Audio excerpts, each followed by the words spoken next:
What's up, family? It is Caden with Urban Finance, and today we're going to be talking about investing in stocks for beginners. If you haven't already, please hit the like button, subscribe to the channel, hit the bell so you're notified when we're posting new videos. Alright, and so the first thing that you need to know as a beginning stock investor is that 90% of investors lose money in the market.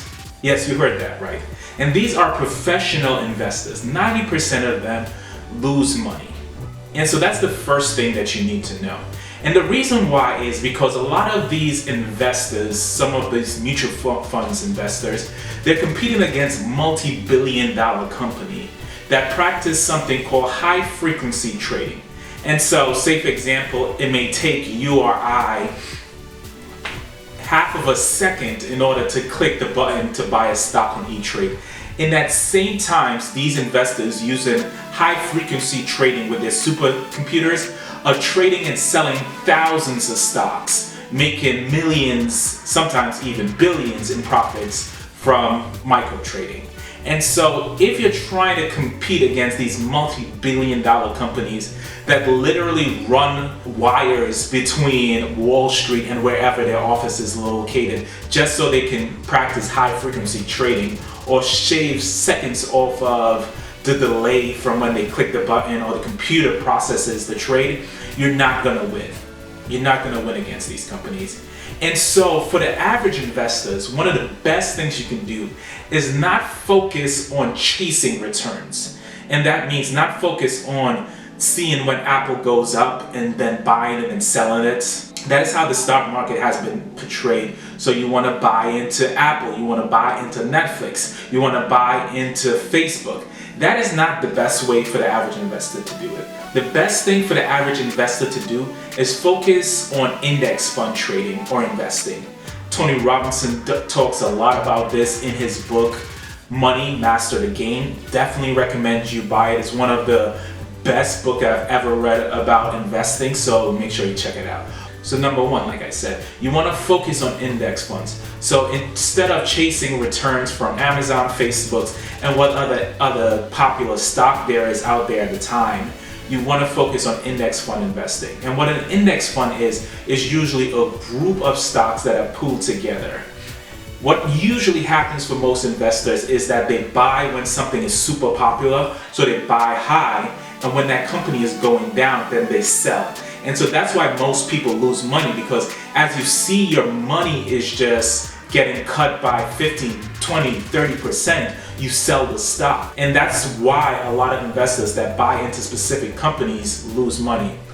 And that's why a lot of people lost money in 2008 as well, because they were focused on specific companies, some companies that went totally bankrupt, and people lost all of their money. That's even for people that invested in the company that you work for. You shouldn't have 100% of you invested in the company that you're working for. Because if that company goes in bankrupt, then you're going to lose everything. So when you focus on investing in an index fund, say for example the S&P 500, you're able to capture the largest 500 companies on the US stock market. There are two index funds that I certainly recommend because I use them for my investments, and I'm going to read it so I don't butcher it.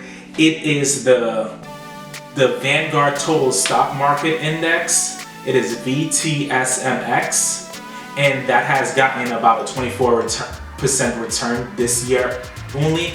And also the Vanguard 500 Index Fund, which is VFIAX.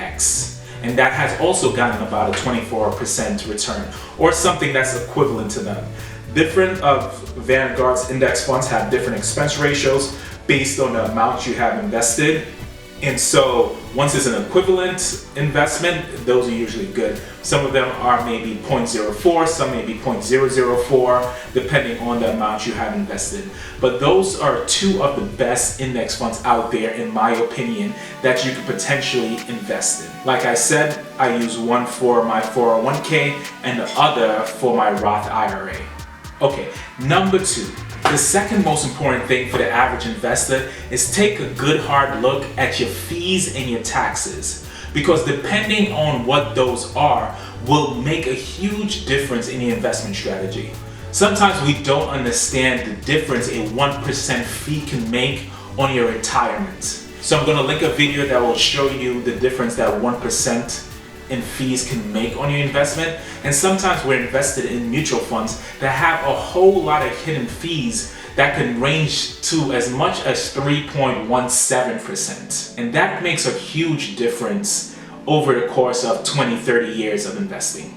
I'm going to leave this link in the notes, but you can go to showmethefees.com and then you'll get an idea of how much you're actually paying in fees within your particular 401k plan. And a lot of 401k providers have a bunch of names for their fees. So you may have the asset management fee, trading costs, redemption costs, account fees, purchase fees, record keeping fee, brokerage commission, and the list goes on. Over the course of our lives, we also have to pay so much money in taxes, approximately 54% to be precise, between income tax, property tax, sales tax, tax at the lump sum, and the list goes on. And then in addition to the amount that we're paying in taxes, a lot of us pay about 17.5% in interest. So car loans, student debts, house loans.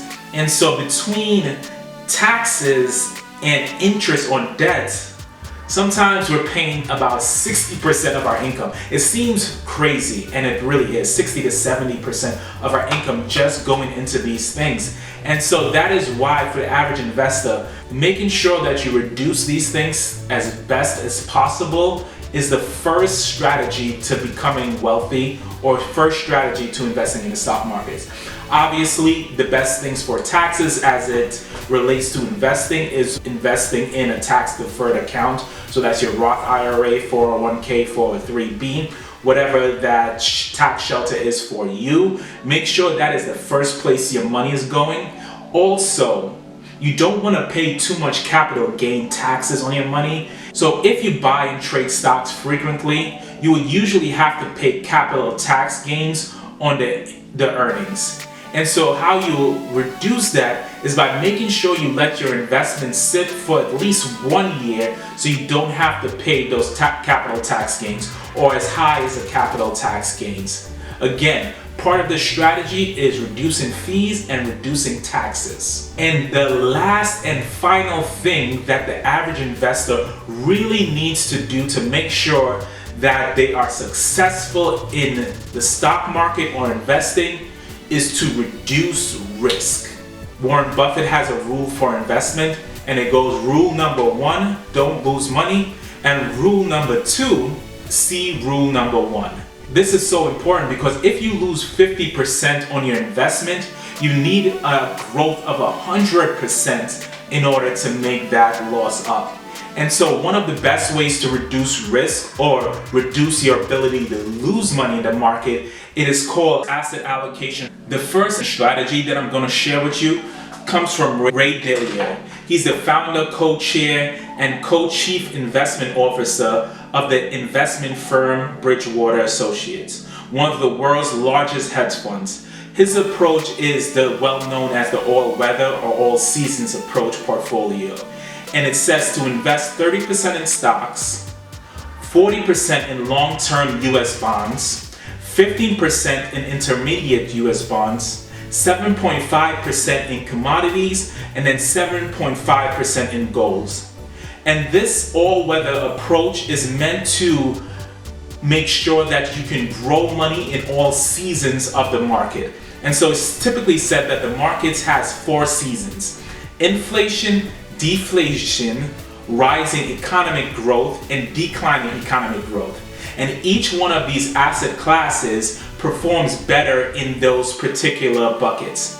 And because we cannot predict how the market is going to do, we're going to invest in each one of these classes. So no matter which class is having their particular heyday, so when stocks is going up, you're still making money. When bonds are going up, you're still making money. And so the downside to this type of asset allocation is that, okay, so if 100% of your money isn't in stocks, for example, and that is going up, then you're not getting all the gains that you could potentially get. But you're reducing risk to the point where it makes a lot of sense. Because remember, Rule number one is not to lose money, because like I said before, a 50% loss will take a 100% gain to make back up. So you want to eliminate the downside as much as possible. The second asset allocation strategy that I'm going to share with you comes from David Swenson. He recommends the equity heavy portfolio, and that is something that is closer to what I'm currently doing, just because I have another 30 years to have my money grow in the market. My strategy is closer to this, and it's to never have more than 30% of your money in any one place. So it's 30% in US stocks, 10% in emerging markets, 15% in foreign development, and 15% in REITs, which are real estate investment trusts, and 30% in fixed income treasuries. And so a lot of this portfolio, 70% of it is invested in equities. So those are assets that gain a lot, but are also very volatile. And so if you have a long time before retirement, this is a strategy that may work well for you. Personally, this is the one that I like the most, or my portfolio closest resembles. So if you're closer to retirement, the all-weather may be a better approach. But if you're further from retirement like me, I like an equity-heavy portfolio. Okay, family, I hope this was informative for you. This video was on how to invest for the beginning investor. And like I said, there's 3 things that the beginning investor really needs to know. Is focus first on investing in index funds, primarily within your 401k and things like that. But you can invest up to about $25,000 between your 401k and a Roth IRA, unless your income excludes you from being able to invest in a Roth IRA. So about $25,000 can be invested in there. And so that's the first thing. Invest your retirement money in your index funds. If you're able to max out the index fund, feel free to have fun in the stock market, but know that you can lose 100% of your returns. I personally did some day trading back in my days, didn't make a ton of money, didn't lose a ton of money, wasn't playing around with a lot of money within while I was doing day trading. But the thing about day trading is that you really don't make that much money. Yeah, you can have some home runs, you may not, but day trading is probably just a little better than gambling. That's that there. So for the beginning investors, focus on investing in index funds. Those are funds that track a particular market. So the S&P 500 market, the total stock market, commodities, etc., etc. The second thing that the average investor or the beginning investor needs to focus on is investing on things that reduces their tax liabilities. So again, those are 401ks, Roth IRAs. Also, make sure you're not paying too much in fees. That's why I recommend index funds, because mutual funds and things like that typically have a lot of fees, and usually a lot of hidden fees that you do not know that you're paying. That's number 2. Reduce tax liabilities, reduce fees. And the third thing that the beginning investor really needs to do is practice asset allocation. And asset allocations allows you to not lose money in the stock market, or not lose as much money as you would if your assets weren't diversified.